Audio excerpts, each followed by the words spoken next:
Hi everybody, welcome back to Crafts by KMW. I am thrilled that you are taking out some time out of your busy day to watch my video, and I hope that you enjoy it. Before I start, I would like to thank all of my subscribers. You are so appreciated, and I am so grateful for you. You are helping me to get to my goal, my first goal on YouTube of 1,000 subscribers so I can start to be monetized. And I would like to ask, if you are not subscribed yet, to please click that subscribe button. It helps me out more than you know. And it also gives you access to all my videos and to find out when I post new ones. I would also like to encourage you to click the thumbs up on this video and any other videos that you watch of mine, because again, it really helps with YouTube and helps keep my videos out there for new people to find. So with that being said, let's get to the video. So today's video is about choosing colors. I've been wanting to make this video for about 6 months, but I was hesitating because I'm not an artist. I didn't study color theory beyond what you learn in art classes in high school. And I just felt like I really didn't have enough expertise to even share on the topic. But something happened the other day that made me think about that and reevaluate my ability to share about this topic. So I was coloring a page and I came to an object that I really didn't know how I wanted to color it. So I started looking for inspiration. I was looking at photos. I was looking on Facebook groups for that coloring book to see if anybody else colored that page and how they colored it. And I finally settled on sort of a hybrid. I took a couple colors from a photo I found, and then I took a couple elements from somebody's page that they colored. And then I used the combination of that information to color it on my page. And that made me think, like, wow, you know, there's all kinds of inspiration out there, but really it comes down to what you want to do, what makes you happy, what you like, what you want on your page, and how you want your page to look. And so that made me think that, yeah, I can do this video on choosing colors, because my slant is that no matter what is out there, no matter what's on a photo, what a theory says, what other resources say, ultimately it's your artwork. And I truly believe that coloring is an art form. You are doing coloring because you get something out of it. And most colorists can rattle off 3 or 4 or more reasons why they color.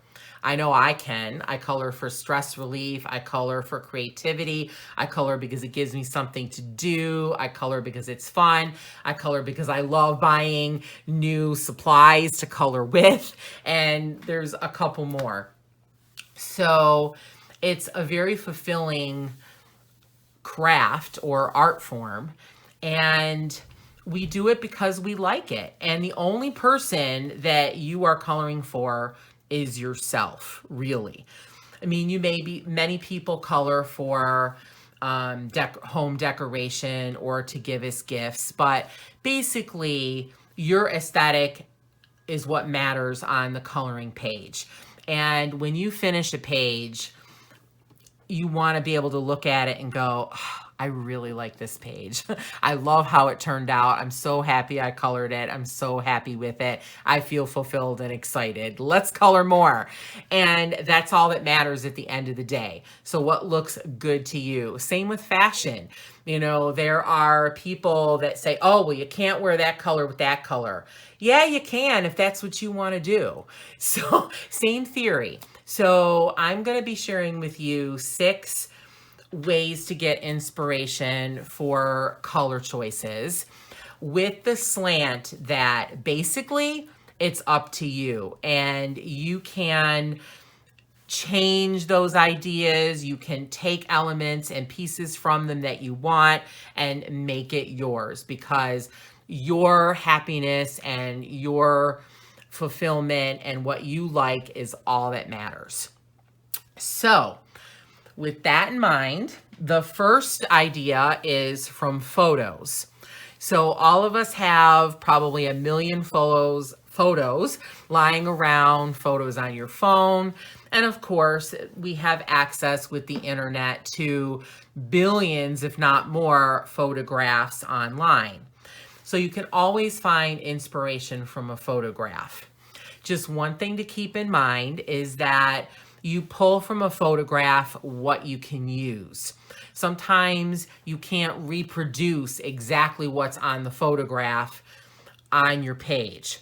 For example, one time I was coloring a page that had an ocean in the background, and I have a photo in my house that has my parents in Hawaii standing in front of the water at the beach.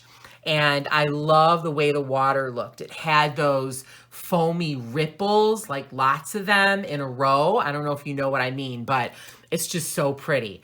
And I tried to reproduce it on my page, and I had the hardest time. I just couldn't get the foam to look right. And it was really frustrating. And I just gave up in the end. And then finally, I was just like, okay, I'm just going to pull the colors out of the photo and use the colors to make my ocean and not worry about the foam. And it turned out looking really nice. So sometimes if you can't use the photo exactly the way it is, it's okay. Take what you want and use it. So I'm going to show you an example of a page that I did that with.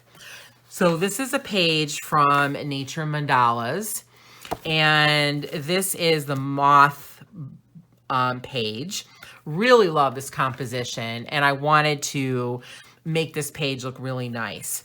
So I remembered seeing this moth in nature. So I looked up a photo of it, and the moth in nature is comprised of browns, grays, blacks, reds, and like cream white.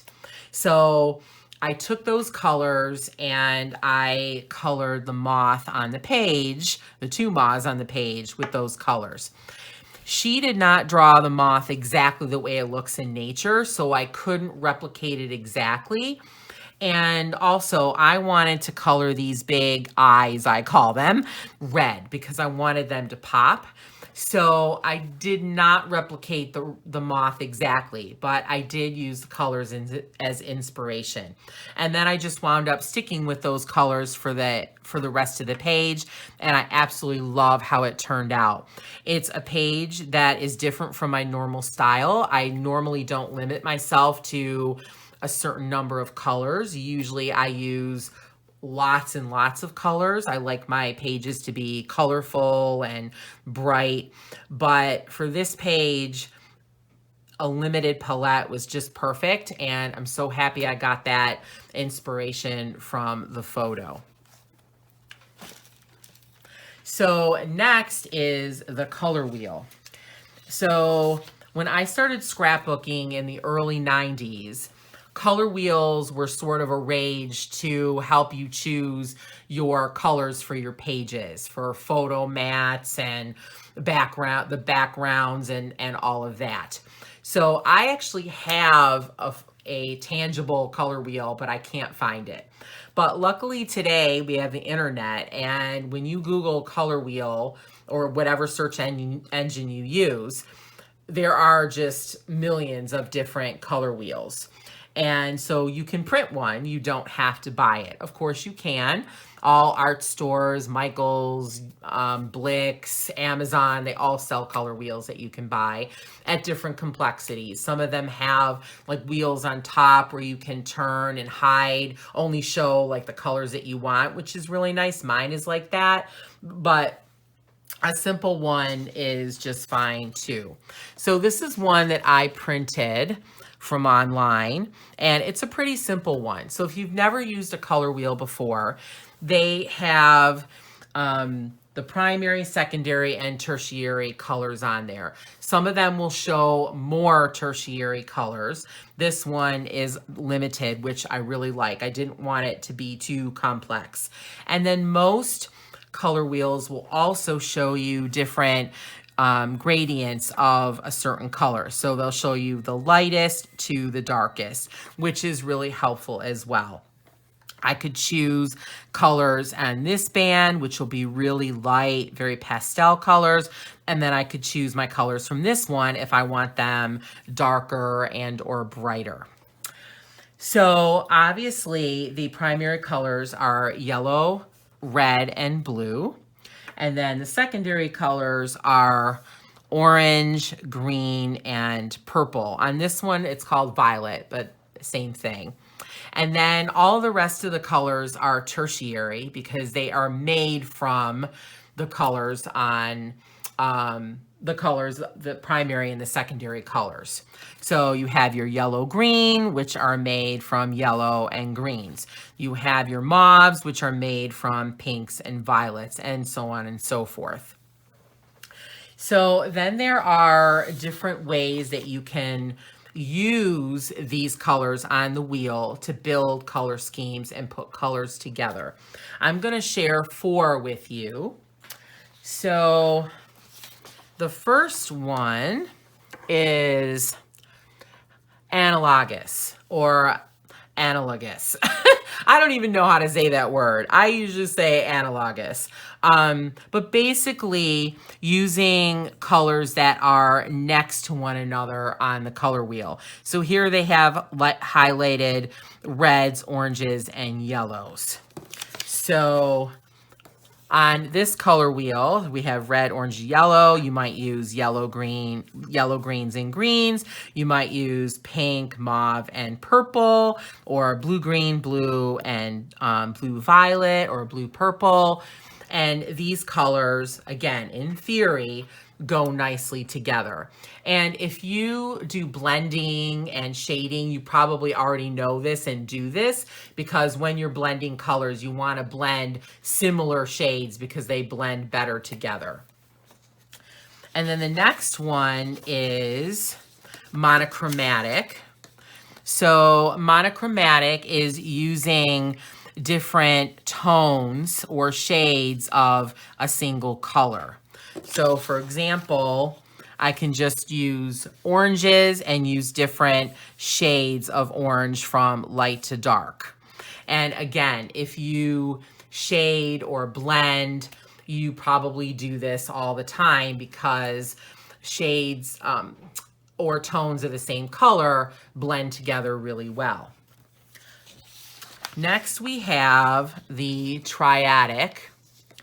So this one takes shades that are one color apart. So here we have orange and red, and then there's red orange in the middle, and then we have blue green, and then blues, and then we have a color in the middle. So you're taking colors that skip one color in between. And then you can also use colors that are across. So I could use, so this combination of red and yellow would be triadic. Green and blue would be triadic. And then I could also, if I need more colors, I can use colors that are opposite. So I might use pink, orange, and then blue and blue-green because those are opposite. It kind of makes an X on the color wheel. So that gives you even more options. You can also just choose 3. Like say I wanted to do pink, orange, and then I want to use one color that's opposite. I could do blue. And that would also be a triadic color combination. And then the last one is complementary. And these colors are opposite on the color wheel. So for example, yellow and purple are opposites on the color wheel. orange and blue are blue violet or blue purple, red and blue, and so on and so forth. So I'm going to show you a few pages that I colored using one or more of these kind of properties or ideas from the color wheel. So these are both from Anastasia Ellie Caldereva's Mysteria. And this one, I knew that I wanted the hair to be blue from the second I looked at the page. I think at the time I colored this page, which is over a year ago, I hadn't really colored a lot of blue hair on portraits. So I wanted to do blue hair, and I don't know, I looked at it and just saw blue hair. So once I finished coloring her, then I had to figure out what I was going to do for the background. And I thought about the color wheel and how blue and yellow are opposites on the color wheel. So I colored the background blue, and I like it. It looks nice and bright. I think it shows her really well. It lets her come forward and be the focus of the picture, which she is. And then I did it again, sort of, when I colored the background. I had already done the butterflies, but I thought since I have yellow here, I would use another color that's opposite it on the color wheel, and so I used purple. And purples are not exactly, actually they are. So purples are actually exactly opposite on the color wheel, whereas blue is a little bit off. It's not exactly opposite, but same idea. And again, I really like how it all came together, and I think they look really good together. It's probably not a color combination I use a lot, but when I don't know what else to do, which I didn't on this, it was nice to know that I can do that and that they would look good together. And then here is my other page. So very similarly to that one, I knew I wanted to color her hair blue early on. I just wanted something funky and punky for her hair. She kind of has a kind of a cool poppy hairstyle. And then I didn't know what to do with the flowers. I didn't want to do pink because at the time I was coloring this page, I was doing like all my flowers pink pretty much. And I just wanted to do something different. So again, I went to the color wheel, and I know that orange and blue are opposite. So I chose orange for the flowers with a little bit of red in there.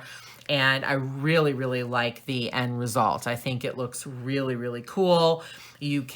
Both elements stand out, both her with the hair and the flowers. They don't compete against one another, and really, really pleased with it.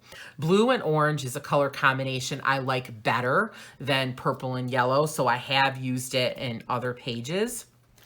And again, just really pleased with how that turned out. So again, when you're using the color wheel, do what works for you. You know, if you like yellow, orange, and green together, do it. If you want to use all the colors, do it. Use the colors that make you happy. And just because, you know, orange and blue or blue purple are opposite on the color wheel doesn't mean you have to use them. If you don't like these two colors together, don't use it. Use something else. Maybe you like orange and blue better, like I do. Or maybe you like orange and straight purple better, which are not exactly opposite. That's okay. Do that. The next one is using color palettes. So I have an example of two color palettes. This first one I got from colorpalettes.net. And I really like this one because it's a beach and it's summer, and I thought it would be perfect for that. I like color palettes because most of the time they give you a real photo of something, and then they pull the colors for the palette from that real photo. So you're getting colors that go together or that are at least seen together in nature, which I think is really cool. And again, really nice for coloring real objects. And then the second one, I'm not sure where I got this from. I had it saved on my computer, so I have no idea where I got it from. But this one pulls colors from this really pretty butterfly wing. So I'm going to show you a couple pages that I used some color palettes on. I don't have the color palettes anymore. I save them to my computer or I print them out, and then once I use them, I get rid of them. And I tried to look and find those exact ones again, and I just couldn't. So I'll just talk you through. So again, these are from an Anastasia Ellie Caldereva book, Amarantine. So this one, I used a color palette that had pinks, blues, and purples on it. I don't remember what the photo was. I can't remember if it was a sunset or what it was. I colored this page probably 2 years ago, so I don't remember exactly. But I just didn't know what to do with everything else other than the horse. So when I found that color palette, I was like, yeah, I can use those colors. And then it was just a matter of deciding, is the hair going to be pink, blue, or purple? And is her dress going to be pink, blue, or purple? And then I just went from there. But I really like how these colors all work together, and the horse really stands out. And I just love how they work together. And then this one was a kind of beachy color palette. Again, I'm not sure if it was just a sunset or if it had like a flower or something in it too, but it had reds, pinks, and yellows. So I pulled those colors out and used them to color this picture. So I used those colors to make the sunset. I added orange in there, and then I used them to color the flowers. There was a soft pink and a red and then a yellow. And I'd never used those three colors together before to color flowers. So I thought that would be really unique. And again, I think they really work together, and it goes together with the sunset background. And I really like how the page turned out in the end. Just a few notes on using color palettes. Feel free to add colors to the color palette, especially if you're coloring a real page, like a portrait or a house or a beach scene or something like that. If you have real elements in there, don't feel like you have to color grass pink or a house, a color that you wouldn't color it, or the sky, a color that you wouldn't color it. You add colors in. I always add neutrals in. So I add black, gray, white, and brown. And then if there's trees, I always add greens as well. And then I use the colors from the color palette for everything else that can be sort of any color or I have more choice with, unless you want to do it really fantasy-like. I have seen colorists like Color with Claire use only a color palette on a realistic page, and she just used the colors on there, and it looked really cool. It didn't look realistic, but the page looked really pretty. So you can decide that.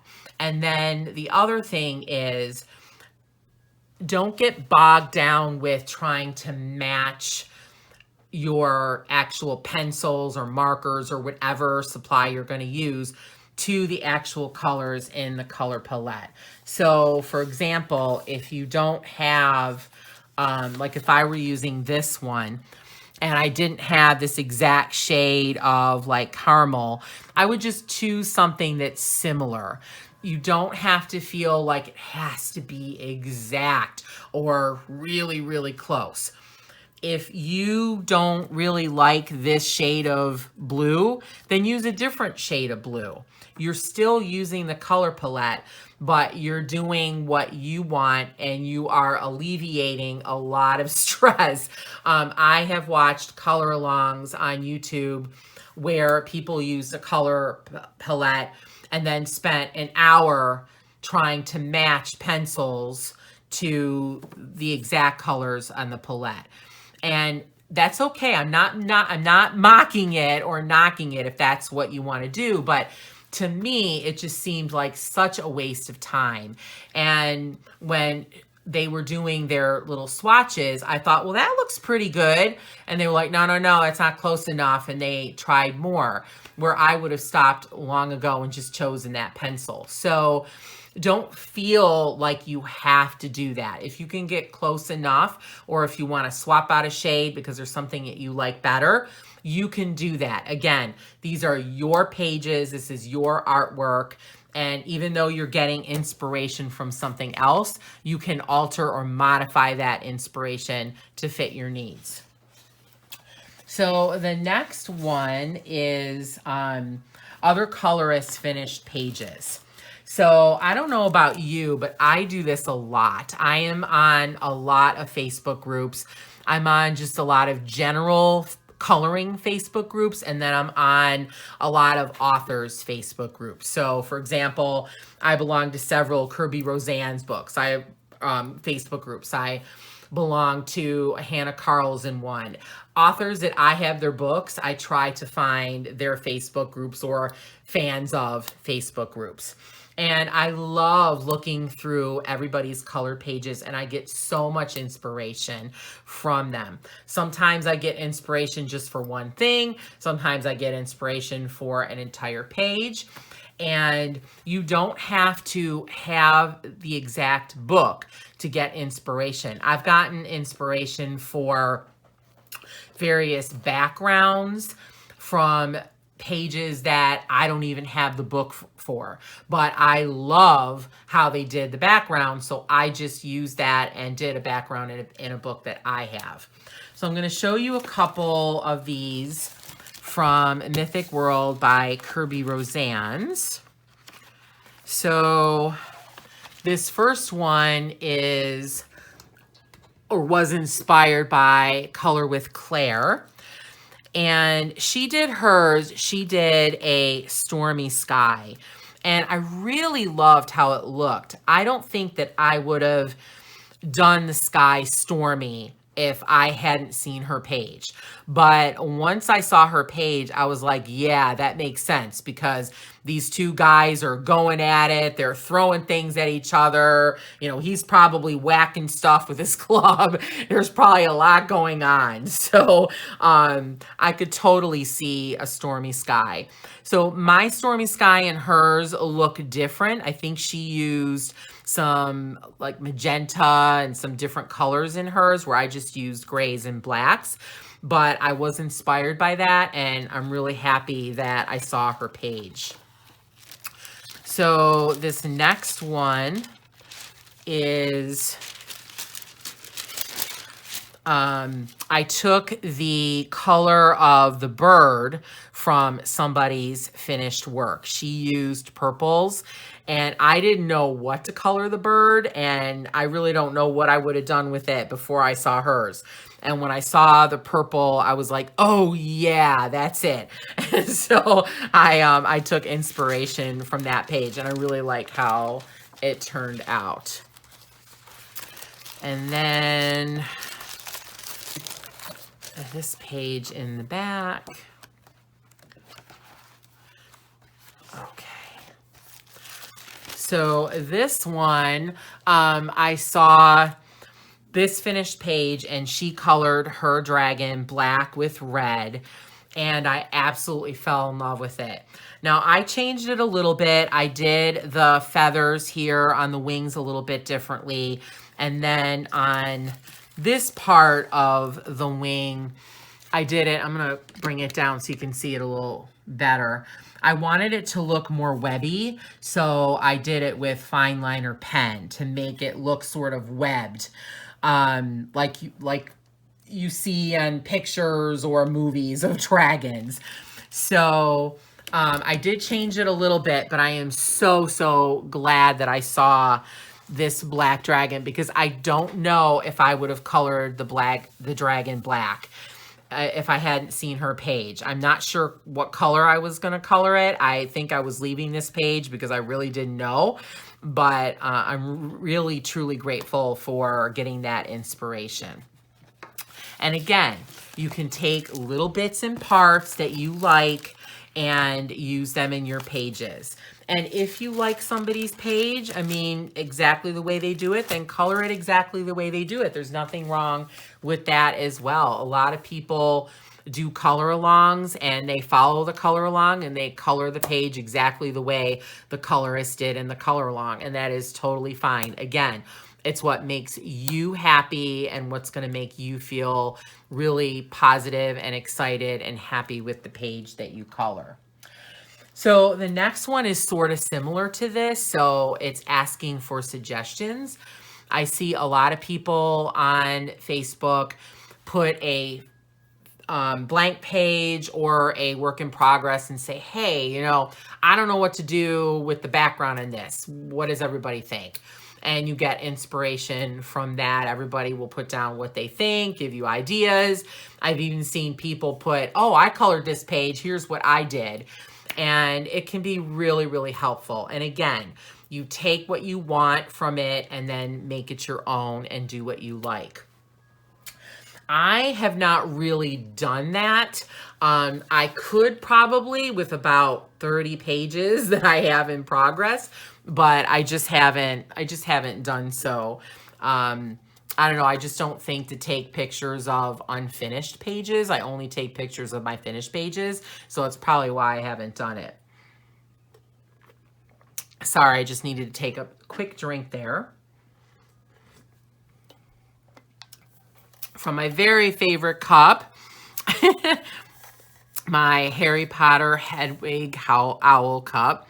If you're looking for a new cup, this is an awesome one. It's a Tervis one. It's the metal. And holy cow, does it keep your stuff cold for like an entire day. I'll put ice in the morning and I still have that ice at night when I go to bed. It's fantastic. I haven't put anything hot in there yet, but I'm assuming it works just as well. But great cup to get if you are looking for something to keep your stuff cold. I hate when I drink soda and it gets like not fizzy after like not even an hour of sitting out. And this cup will keep it fizzy all day because it keeps it cold. So just my little my little help in there. I'm not sponsored by Tervis or anything like that. Just wanted to share that little bit of wisdom with you. And then the last one is to use real items that you have in your home, or real items that you see out in the world. I am coloring a Hannah Carlson page, and I didn't bring the book over with me, but I have flowers on my patio. I got them from Wegmans, which is a grocery store in my area. And they were selling mums and they were selling Gerbera daisies. And all of the pots had mixed colors. So they had like the pots of Gerbera daisies had yellow, orange, and magenta. And oh my gosh, they look so gorgeous together. And so I used that as an inspiration for some flowers on a Hannah Carlson page. Here's another page that I used. So I had my sister bought me a sucker. I'm not big on suckers, but the sucker was one of those twisted ones, one of those real big twisted ones. And it had all of these different colors. It had purple, pink, orange, and yellow in it. And I was coloring this page and was trying to think about what colors I wanted to use for the sunset. And I saw that she gave me that sucker and I was like, oh, That's it. That's my sunset on the page. And she kind of looked at me like I had lost my mind. But not being a colorist herself, she had no idea what I was talking about. And so I came and then I colored the sunset and really like how it turned out. Those are the perfect colors. And so using objects around, if you're anything like me and you have a lot of stuff in your house like decor, I have a primitive style or Americana style. So I have a lot of primitive pictures hanging, and those have some really cool color combinations. Like I'm looking at one, it's like a little girl and she has a mustard dress on. She's carrying a doll that has like a dark red, and then the background is like this really dark evergreen. I mean, I think those colors would look really good together on something on a page. So you can get inspiration from just things that you see around you. And again, you can take what you want and leave what you don't want. You don't have to use it exactly. I don't know if I would use mustard, dark red, and dark green together, except maybe on a Christmas page, but I might use the mustard and dark red. Like that might really look cool on clothing or for flowers. Or like a decorative element on a certain kind of page. So I might pull those. I don't know if I would use the really dark green as well. But again, it is your decision, your choice. So I really, truly hope that this video was helpful to you. I hope it helped make sense of the color wheel. I know that the color wheel and just choosing colors and all of that can be, and color theory can be really overwhelming. And I really tried to make it simple and easy to understand, and how I understand it and how I use it. So thank you so much for watching. Please let me know how you choose colors, and if you use any of these ways to choose colors. I'd love to see what you do. And I hope you have a very, very crafty day.